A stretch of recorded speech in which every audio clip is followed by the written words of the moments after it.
नमः विष्णुपादाय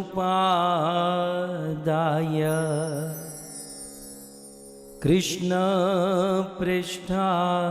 भूतले श्रीमते भक्ति वेदांत स्वामी इति नामिने। नमस्ते सारस्वते देवे गौरवाणी प्रचारिणे निर्विशेष शून्यवादी पाश्चात देशतारिणे। जय श्री कृष्ण चैतन्य प्रभु नित्यानंद श्री अद्वैत गदाधर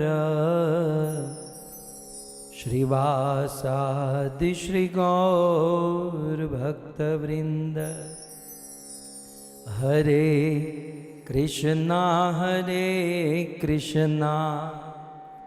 कृष्णा कृष्णा हरे हरे, हरे राम राम राम हरे हरे। जगत गुरु श्रील प्रभुपाद की, श्री पुरुषोत्तम मास की। हरे कृष्णा। पुरुषोत्तम मास पंचम दिन, और इस पुरुषोत्तम मास के पंचम दिवस में पद्म पुराण से पुरुषोत्तम मास महात्म्य व्रत कथा पंचम अध्याय की कथा हम सब श्रवण करेंगे।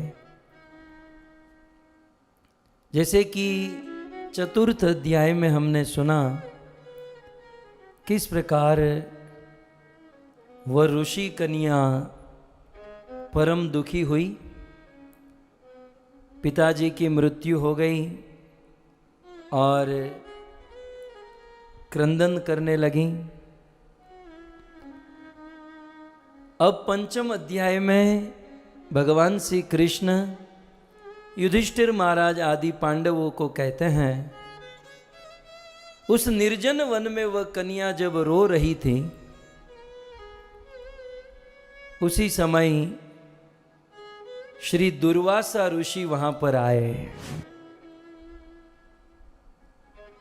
दुर्वासा जिसका परिचय स्वयं भगवान श्री कृष्ण देते हैं, दुर्वासा मुनि जिसका जन्म रुद्र के अंश से हुआ है, दुर्वासा जिसका जन्म अत्रि और अनसुया के पुत्र के रूप में हुआ है। ये वो दुर्वासा ऋषि हैं जो देवादिदेव महादेव की तरह अपनी जटा बांधते हैं। ये वो दुर्वासा ऋषि जिनके देखने मात्र से स्वर्ग का राजा इंद्र तप्त हो जाता है। दुर्वासा ऋषि जिनके वरदान से है युधिष्ठिर, तुम्हारी माता कुंती ने देवताओं को बुलाने की विद्या प्राप्त की थी। ये वो दुर्वासा ऋषि हैं जो अत्यंत क्रोध करते हैं, और क्रोध करने में दुर्वासा ने मुझ कृष्ण को भी नहीं छोड़ा। बाकी सब तो ठीक है कि दुर्वासा जी अम्बरीश महाराज के ऊपर क्रोध करते हैं या किसी आदमी के ऊपर, लेकिन कृष्ण युधिष्ठिर महाराज आदि पांडवों को कहते हैं कि उस निर्जन वन में उस कन्या के पास दुर्वासा आए, वो दुर्वासा जिसके क्रोध ने मुझे भी नहीं छोड़ा। तब मानो युधिष्ठिर महाराज ने पूछा कि दुर्वासा ने आपके ऊपर क्रोध किया बोले हाँ। तो पद्म पुराण के इस 5 अध्याय में कृष्ण कहते हैं, रथे संयोजितो राजन रुक्मणिया कुसुमा करे, जलम अर्थयति बाला, जलम अर्थयति बाला, तृषया पीड़ितात्यलम, तृषया पीड़ितात्यलम।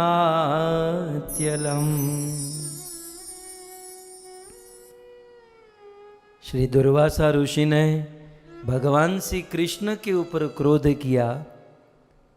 कैसे? जब पांडवों ने पूछा तब कृष्ण कहते हैं कि एक समय की बात, मैं द्वारिका का राजा था, मेरी 16,108 रानियां थी और द्वारिका के बाजू में पिंडारक क्षेत्र है, तो अनेकों ऋषि मुनि उस पवित्र क्षेत्र में आते जाते रहते हैं। एक दिन हमारे द्वारिका के निकट शिव के अंश से और अनसुया के गर्भ से जन्म लेने वाले दुर्वासा ऋषि पधारे। जब हमें पता चला तो कृष्ण कहते हैं कि मैं और रुक्मणी, हम दोनों पति पत्नी दुर्वासा ऋषि के पास पहुंचे और दुर्वासा ऋषि को निवेदन किया कि महाराज, आप द्वारिका के इतने निकट आए हो तो अब आप हमारे घर पर आइए और हमें सेवा करने का अवसर दीजिए। पहले तो साधु कुछ नहीं बोला। जब कृष्ण और रुक्मणी बहुत निवेदन किए दुर्वासा ऋषि को, तो दुर्वासा ऋषि ने कहा कि ठीक है, मैं तुम्हारे घर पर आऊंगा, भोजन करूंगा, लेकिन तुम्हें मेरी शर्त माननी पड़ेगी। अब कृष्ण तो द्वारिकाधीश है, द्वारिका के राजा है, इनके लिए क्या इम्पॉसिबल। तो कृष्ण और रुक्मणी ने वादा कर दिया, शर्त मंजूर कर दी कि महाराज, आपकी जो भी शर्त होगी हम उसको निभाएंगे, लेकिन आप हमारे घर पर आइए। तब दुर्वासा ऋषि ने कहा कि तो ठीक है। जब शर्त हो गई तब दुर्वासा जी कहते हैं कि मेरी शर्त यह है कि तुम दोनों रथ लेकर मुझे लेने आओगे। कृष्ण ने कहा उसमें कौन सी बड़ी बात है, हमारे पास सोने का रथ है, हम सोने के रथ पर आपको लेकर जाएंगे। दुर्वासा ने कहा रुक, रथ तो लाओगे लेकिन रथ में घोड़े नहीं लगाने हैं, उस रथ को घोड़े से नहीं चलाना है, वो रथ कृष्ण और रुक्मणी तुम दोनों चलाओगे। मतलब घोड़े को निकालकर एक बाजू रुक्मणी का कंधा, एक बाजू कृष्ण का कंधा, कृष्ण और रुक्मणी दोनों अपने कंधे पर उस रथ को खींचकर मुझे अपने घर लेकर जाएंगे तो मैं आऊंगा। इनमें से कोई भी होता तो दुर्वासा को अपने घर लेकर जाता। बोले महाराज, आप तो हमारी शरीफाई का बिल्कुल गलत फायदा उठा रहे हो। लेकिन भगवान कृष्ण अतिथियों का सत्कार करना जानते हैं, साधु संतों की सेवा, साधु संतों की महिमा जानते हैं। इसलिए भगवान श्री कृष्ण और रुक्मणी तैयार हुए। बोले कोई बात नहीं महाराज, हम आएंगे और हम हमारे कंधे पर, कंधे से उस रथ को खींचकर लेकर जाएंगे। दूसरे दिन कृष्ण और रुक्मणी आए, घोड़े को निकाल दिया, एक बाजू भगवान द्वारिकाधीश कृष्ण, दूसरी बाजू रुक्मणी लगी और साधु रथ के ऊपर बैठा। कृष्ण और रुक्मणी दोनों रथ खींचते हुए अपने महल की ओर जाने लगे। अब कृष्ण को तो प्रैक्टिस थी, कृष्ण कमल से भी अधिक कोमल है और वज्र से भी अधिक कठोर, उनका पना बहुत बड़ा है। सो कृष्ण कोमल भी है और समय आने पर गिरिराज गोवर्धन भी उठा लेते हैं। सो वज्रात अपि कठोराणी, और कुसुम से भी अधिक कोमल। कृष्ण तो रथ को खींच रहे थे, लेकिन हमारी रुक्मणी मैया बड़ी कोमल थी, पसीने से लथपथ हो रहे थे। और उस समय रथ को खींचते खींचते, अब मैं श्लोक से ही कहूं, ये कृष्ण ही कथा सुना रहे हैं कि रथे संयोजितो राजन, हे राजन, हे युधिष्ठिर, मैं और रुक्मणी उस दुर्वासा ऋषि को रथे संयोजितो, रथ में बिठाकर खींचकर जा रहे थे। रुक्मणियाँ कुसुमा करे, क्योंकि रुक्मणी बड़ी कोमल है, बेचारी रथ खींच तो रही थी, लेकिन रथ खींचते हुए रुक्मणी को प्यास लग गई। तो ऐसे कंधे पर रथ था, आप इमेजिन कर सकते हो ना। ये पुराने जमाने के लोग तो वो मदर इंडिया जो आई थी उसको याद कर सकते हैं, वैसे ही खींच रहे। तो कंधे पर था, खींच रहे थे। रुक्मणी को प्यास लगी और चलते चलते रुक्मणी ने द्वारिकाधीश कृष्ण को इशारा किया, पतिदेव प्यास लगी है। कृष्ण ने कहा रुकना मत, चलते चलते बोलते रहना, क्योंकि साधु का भरोसा नहीं। लेकिन पतिदेव प्यास लगी है, मैं गिर जाऊंगी, मूर्छित हो जाऊंगी। तब भगवान तो भगवान है, रुक्मणी को प्यास लगी, चलते चलते, कंधे पर रथ है, चल रहा है, और चलते चलते भगवान श्री कृष्ण ने अपने चरण के अंगूठे से ठोकर मारी और जल, पानी को प्रकट कर दिया। और जैसे ही पानी निकला तो रथ को खींचते खींचते रुक्मणी मैया ने पी लिया। अब रुक्मणी, अब रथ चल रहा है, रथ खड़ा नहीं है, रथ चल रहा है। चलते चलते रुक्मणी मैया ने पानी पिया और दुर्वासा ने ऐसे थोड़ा ऊपर होके देखा, ये क्या कर रहा है भाई? वो कुछ भी कर रहे, तेरा रथ चल रहा है ना, लेकिन कुछ लोगों को इससे कोई मतलब नहीं। दुर्वासा जी ने देखा कि ये लोग ने जल पिया, क्रोधित हो गए। बोले अतिथि को अपने घर पर लेकर जा रहे हो और अतिथि को भोजन कराए बिना, जल पिलाए बिना खुद स्वयं पानी पी रहे हो। तो आप श्लोक में देख सकते हैं, ये कृष्ण युधिष्ठिर को कहते हैं कि जलम अर्थ यति बाला तृषया पीड़ितात्यलम। जब रुक्मणी को वो जल की प्यास लगी और उसने थोड़ा सा पानी पी लिया, तो दुर्वासा ऋषि ने श्राप दे दिया कि मुझे जल पिलाए बिना तुम दोनों, मतलब कृष्ण तो नहीं पिए, रुक्मणी जल पी रही है, मैं तुम्हें श्राप देता हूं कि तुम दोनों का विरह होगा, एक, और दूसरा, जहां से तुमने जल निकाला है वो भूमि बंजर हो जाएगी।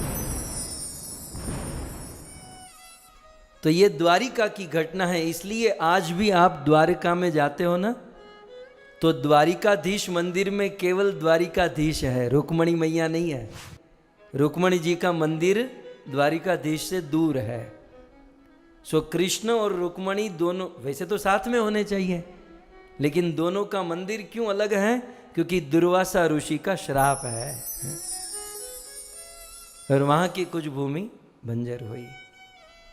फिर तो रुक्मणी मैया ने तपस्या की और फिर सब कुछ किया, लेकिन कुल मिलाकर ये कथा भगवान श्री कृष्ण युधिष्ठिर आदि पांडवों को सुनाते हुए कहते हैं कि उस निर्जन वन में जब वो कन्या क्रंदन कर रही थी, कन्या माने द्रौपदी का पूर्व जन्म की द्रौपदी जब क्रंदन कर रही थी, तब दुर्वासा ऋषि आए। दुर्वासा मुनि को देखकर उस कन्या ने प्रणाम किया और दुर्वासा ऋषि को दया आई, जैसे वाल्मीकि ऋषि देवी सीता को अपने आश्रम में लेकर गए और उनकी सेवा की पनाह दी, ठीक उसी प्रकार दुर्वासा ऋषि इस कन्या को अपने आश्रम में लेकर आए। कन्या ने बहुत सुंदर कहा कि महाराज, मैं बहुत दुखी, मैं बहुत तप्त थी, लेकिन आज मुझ जैसी अभागन को आपका मिलना, बहुत सुंदर श्लोक में कहते हैं, गृहांध कूपे पतिताम स्वे पापे दुष्ट चेतसाम। हम लोग गृह रूपी, गृहस्थ रूपी अंधेरे कुएं में पतिताम गिरे हुए हैं। यह घर गृहस्थी जो है ना, एक अंधेरे कुएं के समान, पद्म पुराण में लिखा कि गृह अंध कूपे पतिताम स्वे, ये गृहस्थ रूपी अंधेरे कुएं में हम लोग गिरे हुए हैं और उसमें न चाहते हुए भी पाप करने पड़ते हैं। कुछ ऐसे पाप गृहस्थ को न चाहते हुए करने पड़ते हैं और कुछ गृहस्थ तो टाइम निकाल निकाल कर पाप करते हैं, मांस खाना, शराब पीना, नशा करना। दुष्ट चेतसाम, हम गृहस्थियों की चेतना बड़ी दूषित होती है, लेकिन ऐसे गृहस्थियों के पास आप जैसे संतों का आना, भवादृशाम पदस्पर्श, आप जैसे संतों के चरणों का स्पर्श तीर्थ कोटि समो भवेत, करोड़ों करोड़ों तीर्थों के समान है। घर गृहस्थी में रहते हुए, घर गृहस्थी में उलझे हुए हम सब गृहस्थों के घर पर किसी साधु संत महात्मा का आगमन हो जाए और उन संत के चरणों का स्पर्श हो जाए, तो उस साधु के चरणों का स्पर्श करोड़ों तीर्थों के समान होता है। इससे हमें क्या सीख मिलती है? घर गृहस्थी में रहते हुए यदि हम तीर्थों में न जा सके, यदि हमसे तीर्थों में जाने का समय न हो, कैपेसिटी न हो, तो कोई बात नहीं। यदि साधु संत हमारे घर पर आ जाए तो साधु का घर पर आना ये तीर्थ का घर पर आने के बराबर है, करोड़ों तीर्थों के समान। गोस्वामी तुलसीदास जी ने तो रामायण के प्रारंभ में ही कह दिया, मुद मंगलमय संत समाजू, जो जग जंगम तीर्थ राजू। ये संत और ये संतों का समागम, ये सत्संग कैसा है? तीर्थराज प्रयाग के समान है। फिर भी प्रयाग में यदि आपको पवित्र होना है तो प्रयाग के पास जाना पड़ेगा, लेकिन संतों का समाज चलकर हमारे पास आएगा। जंगम तीर्थ है, माने साधु संत चलता फिरता तीर्थ है। तीर्थम कुर्वन्ति तीर्थानि, साधु जहां जाता है तीर्थ को अपने साथ में लेकर जाता है। सो कन्या ने अपने भाग्य की सराहना की, प्रणाम किया, धन्यवाद दिया। दुर्वासा ऋषि ने कहा कि देखो, तुम्हारे पिता मेरे मित्र थे, मैं तुम्हारे पिता का मित्र हूं और मैंने तुमको देखा। मैं एक्चुअली बद्रीनाथ जा रहा था। दुर्वासा ऋषि ने कहा कि मैं बद्रीनाथ जा रहा था भगवान नर नारायण का दर्शन करने के लिए, लेकिन मैंने आपको मार्ग में देखा, इसलिए मैं आपको लेकर इस आश्रम में आया हूं। तब वह कन्या अपना दुख प्रकट करते हुए कहती है, दुर्वासा ऋषि के सामने वह दुख प्रकट करती है, याम याम दिशं प्रपश्यामि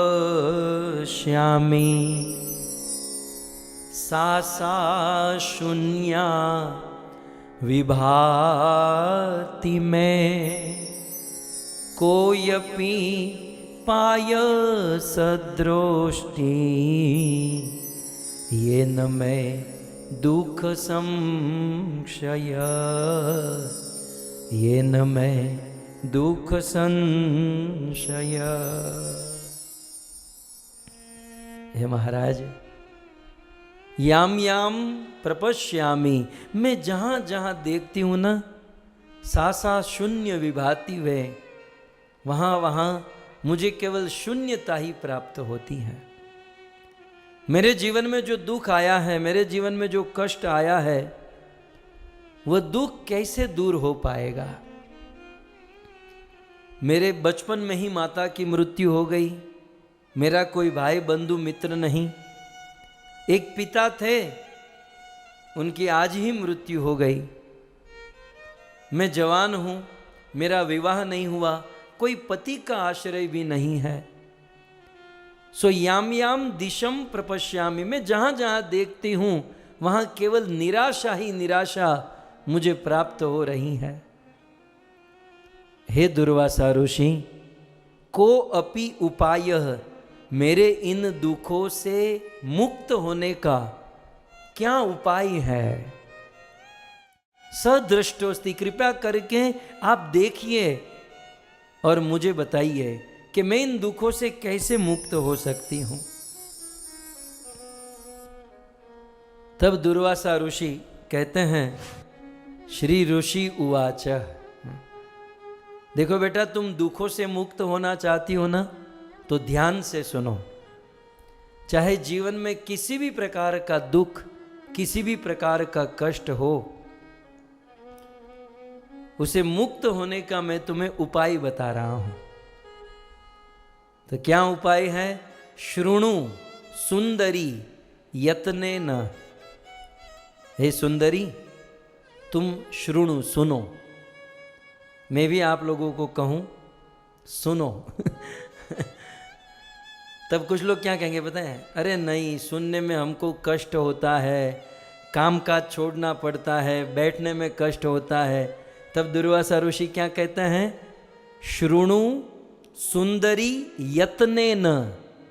थोड़ा बहुत मेहनत करनी पड़े, यत्न करना पड़े, तो यत्न करके भी तुम सुनो।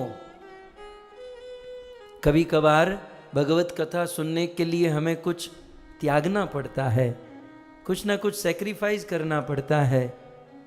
कितना हूं छोड़कर मैं तुम्हें जो बताने जा रहा हूं, सुनो। सो सुनो, शृणु सुंदरी यत्नेन कस्यापि कथितम न मैं तुम्हें ऐसी बात बताने जा रहा हूं कि कस्य अपि, किसी को भी आज तक, कथितम न मैंने किसी को भी आज तक नहीं कहा। बताओ कितनी बड़ी सीक्रेट बात होगी।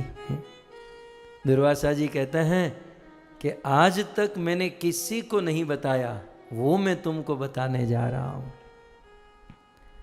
वक्ष्यामि तुभ्यम शुश्रोणी, तुम ध्यान से सुनो। त्वद गुणेन सुयंत्रित, क्योंकि तुम गुणवान हो, सुशील हो, अनेकों गुण संपन्न हो, इसलिए मैं तुम्हें यह कह रहा हूं। तो ज्यादा समय न लेते हुए दुर्वासा ऋषि ने उस कन्या को सुखी होने का उपाय तुरंत बता दिया अगले श्लोक में। तृतीये सुभगे शुभ्रु हायने परमाद्भुत। तृतीये सुभगे शुभ्रु हायने परमाद्भुत। भविष्यति वरारोहे मासो वै पुरुषोत्तम। मासो वै पुरुषोत्तम। हे देवी, हे कन्या, तृतीय सुभगे शुभ्रु हायने परम अद्भुत। आयन माने वर्ष, अयन माने वर्ष, और तृतीय माने तीसरे वर्ष। सो तृतीय आयने हर 3 वर्ष में एक बार। ओके, सो तृतीय, हे सुभगे, हे शुभ्रु, हे सुंदरी, हे कन्या, तृतीय हर तीसरे आयने, हर तीसरे वर्ष में परम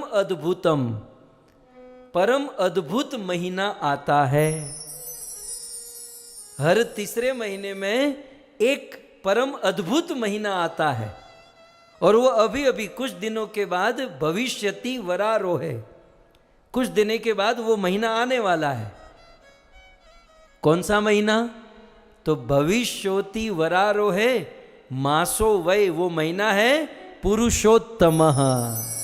श्री पुरुषोत्तम मास की।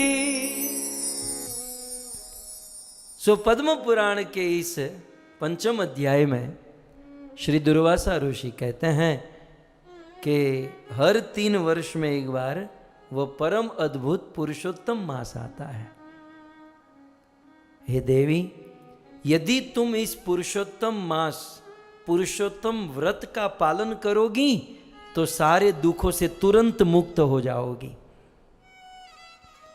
ये चारों ओरों से जो दुख है, चाहे भाग्य के अनुसार, कर्म के अनुसार कोई दुख है, वे सारे दुखों से तुम मुक्त हो सकती हो यदि मासो वै पुरुषोत्तम, पुरुषोत्तम व्रत का पालन करो। ये पुरुषोत्तम मास बड़ा महिमावंत है।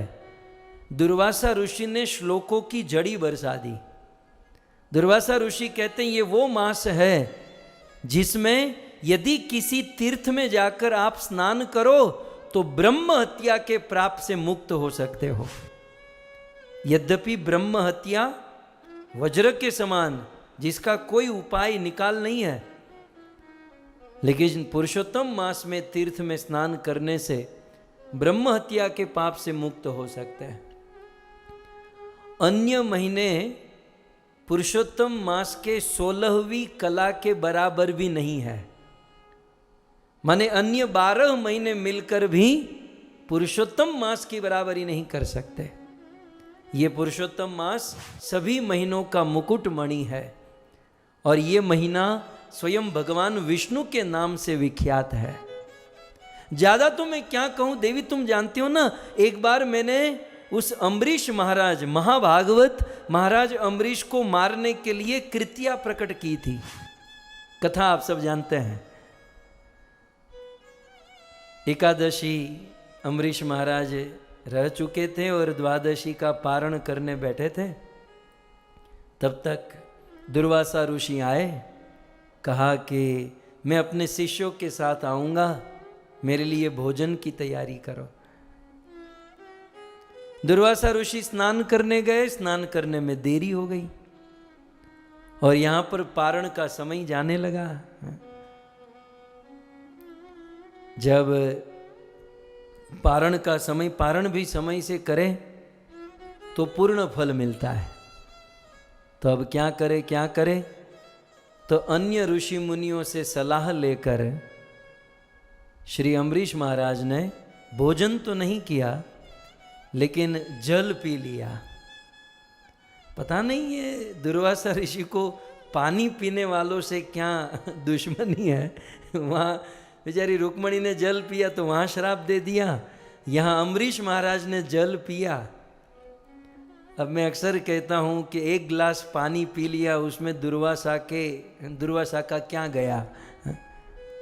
लेकिन साधु तो साधु होते हैं। कुछ लोग बस वो रीज़न खोजते हैं, कारण खोजते हैं कि मैं क्या करूं जिससे इसको शराब दे दूं। सो दुर्वासा ऋषि को क्रोध हुआ और क्रोध से कृत्या प्रकट की अम्बरीश महाराज को मारने के लिए। लेकिन अम्बरीश महाराज भगवान के परम भक्त थे, उनकी रक्षा के लिए सुदर्शन चक्र तैयार था, बिल्कुल अलर्ट था। और जैसे ही वह कृत्या आई, वह सुदर्शन चक्र प्रकट हुआ, कृत्या को खत्म कर दिया, और अब अम्बरीश महाराज के पीछे सुदर्शन चक्र दौड़ा। तो ये कथा अम्बरीश महाराज, दुर्वासा ऋषि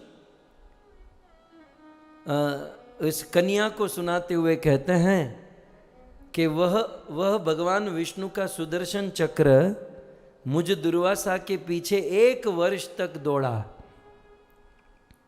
मतलब सुदर्शन चक्र में कितना तेज है। वह तेजोमय चक्र 1 वर्ष तक मेरा पीछा किया और फिर तो बहुत अच्छा हुआ, अम्बरीश महाराज के पुण्य के प्रभाव से वो चक्र शांत हुआ, मेरा पीछा छोड़ दिया।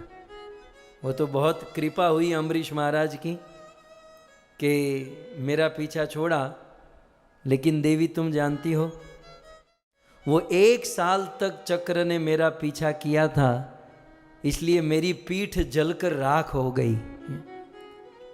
आप जानते हैं सूर्य में कितना तेज है, यद्यपि पृथ्वी से बहुत दूर है सूर्य, लेकिन फिर भी जब आकाश में चढ़ता है तो कितना तप्त, पृथ्वी को तप्त कर देता है।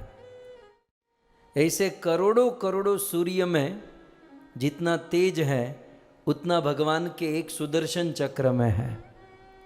और वो सुदर्शन चक्र 2-5 फीट पीछे से दुर्वासा का पीछा कर रहा था 1 साल तक। तो दुर्वासा की पीठ की हालत आप सब जानते हैं क्या हुआ होगा। बोले प्रसंग तो पूरा हो गया, ये कथा व्यास भी जय जयकार करके घर पर चले जाते हैं, लेकिन ये अंदर की बात है कि मेरी पीठ जल गई, मुझे बहुत कष्ट हो रहा था। और उस समय पुरुषोत्तम मास के प्रभाव से ही मैं उस चक्र के तेज के कष्ट से मुक्त हुआ। तो मुझे भी पुरुषोत्तम मास का अनुभव हो चुका है। इसलिए दुर्वासा जी कंक्लूजन देते हुए कहते हैं, तस्मात् देयरफॉर, इसलिए भजत्वम शृणोसि, इसलिए तुम भजन करो, भक्ति करो, किससे? श्रीमंतम पुरुषोत्तमम, इस पुरुषोत्तम मास का तुम भजन करो, या इस पुरुषोत्तम मास में तुम विशेष भक्ति करो। यस्मिन वीणाम व्रता शश्वत सौख्यम सागर गामिना, इस पुरुषोत्तम मास में यदि व्रता, पुरुषोत्तम व्रत कोई करता है तो सौख्य सागर गामिन, सुख रूपी सागर में वो विचरण करता है, यदि इस पुरुषोत्तम मास में भजन करता है। और इतना ही नहीं, तत्साधन सहस्त्राणि निरस्य त्वं द्विजात्मने, अन्य सहस्त्र सहस्त्र दूसरे साधनों को छोड़कर हे ब्राह्मण की कन्या, द्विज आत्मजे, द्विज की आत्मजा, हे ब्राह्मण बेटी, हे ब्राह्मण कन्या, अन्य सहस्त्र साधन, इसका अर्थ यह है कि दुखों से मुक्त होने के लिए वो कन्या कुछ ना कुछ तो कर रही होगी। लेकिन दुर्वासा ने कहा ये सब कुछ छोड़कर ये पुरुषोत्तम व्रत का पालन करो। लेकिन अब जो शब्द आ रहा है ना, बहुत सुंदर, केवलम हरि नामानम मासम तिष्ठस्व सर्वथा, तुम केवल मात्र और मात्र हरि नामानम मासम, ये हरि नाम, हरि नाम का जो मास है उसका पालन करो। तो पुरुषोत्तम मास का और एक नाम है हरि नाम मास, ये दुर्वासा ऋषि ने दिया है? देखो कितनी नई बात, कितनी अच्छी बात। आप किसी को भी सुनाओगे ना तो बिल्कुल नया निकलेगा है? मल मास तो कहते हैं, अधिक मास भी कहते हैं, पुरुषोत्तम मास भी कहते हैं, लेकिन आज दुर्वासा ऋषि क्या कहते हैं? हरि नाम मासम, ये हरि नाम मास है, क्योंकि ये पुरुषोत्तम हरि का नाम है। सो हरि नामानम मासम, हरि नाम का ये मास है, इसलिए तुम इस पुरुषोत्तम मास का पालन करो। अब इतने से तो काम बन जाना चाहिए, लेकिन गड़बड़ कहाँ हुई सुनिए। जब दुर्वासा ऋषि ने बड़े भाव से, प्रेम से उस कन्या के दुख दूर करने का उपाय बताया, उस कन्या को दुर्वासा ऋषि के वचन पर विश्वास नहीं हुआ। उस कन्या ने दुर्वासा ऋषि की बात को ठुकरा दिया। उस कन्या ने कहा, महाराज मैं दुखी हूं, मैं रो रही हूं, इसका अर्थ यह कि आप कुछ भी बोलते जाओ, कुछ भी मुझे सुनाते जाओ। महाराज आपसे ये एक्सपेक्टेशन मैंने नहीं रखी थी, आपसे ये आशा मैंने नहीं रखी थी किसी एक महीने के बारे में इतना बढ़ा चढ़ाकर बोलना। ये वो कन्या कहती, आप पुरुषोत्तम मास के बारे में इतना बढ़ा चढ़ाकर बोलते हो कि अन्य जितने भी महीने उससे महान है, ये है वो है। इसका मतलब कार्तिक महीने की कोई महिमा नहीं, माघ मास की कोई महिमा नहीं, चैत्र मास की कोई महिमा नहीं। तो क्या वेद और शास्त्र में जो लिखा है सब गलत है? कार्तिक महात्म्य लिखा है गलत है, चैत्र महात्म्य, माघ महात्म्य गलत है? मुनिवर, आप तो शास्त्रों का तिरस्कार कर रहे हो। शास्त्रों में इन महीनों की जो महिमा बताई है उसका तिरस्कार कर रहे हो। आपके द्वारा ये अन्य देवी देवता और अन्य साधनों की निंदा करके पुरुषोत्तम मास की महिमा बताना, ये मैंने आशा नहीं रखी थी। इस प्रकार से दुर्वासा ऋषि ने बेचारे ने बड़े भाव और प्रेम से इसको बताया और इस कन्या को विश्वास नहीं हुआ। आप बताइए दुर्वासा ऋषि की कितनी सटक गई होगी। एक तो ये साधु को क्रोध तुरंत आ जाता है। दुर्वासा ऋषि को क्रोध आया और क्रोध के मारे लाल लाल नेत्र हो गए। लेकिन दुर्वासा ऋषि ने कहा कि तू मेरे मित्र की बेटी है, ये जानकर मैं तेरे पर क्रोध नहीं कर रहा, तुझे श्राप नहीं दे रहा। यदि मैं तुझे श्राप दूं तो मुझे मित्रद्रोह का दोष लगेगा और तू वैसे ही दुखी है, मरी हुई है, श्राप देकर मरे हुए को क्या मारूं? तेरे अलावा और कोई होता ना तो आज हता न हता हो जाता। दुर्वासा ऋषि क्रोध में भी नीति बहुत अच्छी बोल गए। क्रोध में आकर अनेक श्लोकों में वो नीति बोले, भाग्यहीन मनुष्य को उपदेश देना व्यर्थ है, तुम जाओ यहां से या मैं यहां से चला जाता हूं। हे कन्या, तेरा भाग्य ही फूटा हुआ है, तुम जैसे भाग्यहीन मनुष्य को उपदेश देना व्यर्थ है। वो अनेकों नीति बताते हैं, जैसे मरने वाले को औषधि पिलाना व्यर्थ है। जिसका मरण निकट आ चुका है, आप उनको औषधि पिलाओ, कितना भी औषधि पिलाओ, सोने की भस्म पिला दो, सोना उसको मिक्सर में डालकर उसकी भस्म बनाकर भी पिला दो। जे मरवा पड़ो है, जो मरण आसन पर है, उसको कितनी भी बड़ी औषधि व्यर्थ है। जैसे मरने वाले को औषधि पिलाना व्यर्थ है, वैसे भाग्यहीन मनुष्य को उपदेश देना व्यर्थ है।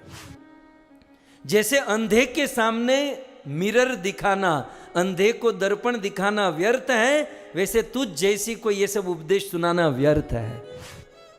जैसे मूर्ख आदमी को बुक डिस्ट्रीब्यूशन करना व्यर्थ है, मूर्ख को पुस्तक, अब कोई किसी मूर्ख को पुस्तक दे दो तो क्या काम की, वैसे तुम जैसों को उपदेश देना व्यर्थ है।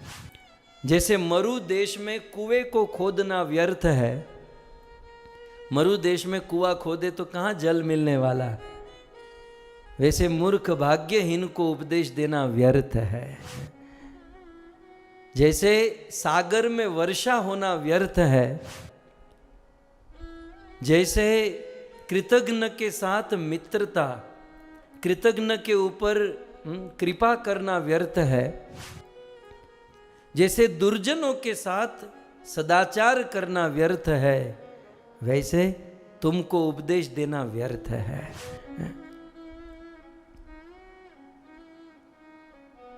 अब तेरे मन में जो आए तू वो कर, मैं तुझे कुछ कहने वाला नहीं हूं। लेकिन अंत में वे कहते हैं कि विष्णु श्रेयस्य मासस्य, तूने विष्णु के महीने का, इस पुरुषोत्तम महीने का अनादर कृतः, अनादर किया है। हे कन्या, तूने इस विष्णु मास, भगवान विष्णु जिसके स्वामी है, उस पुरुषोत्तम मास का अनादर किया है, इसलिए सर्वथा तत्फलम लभ्यम, इसलिए तुझे इसका फल मिलेगा।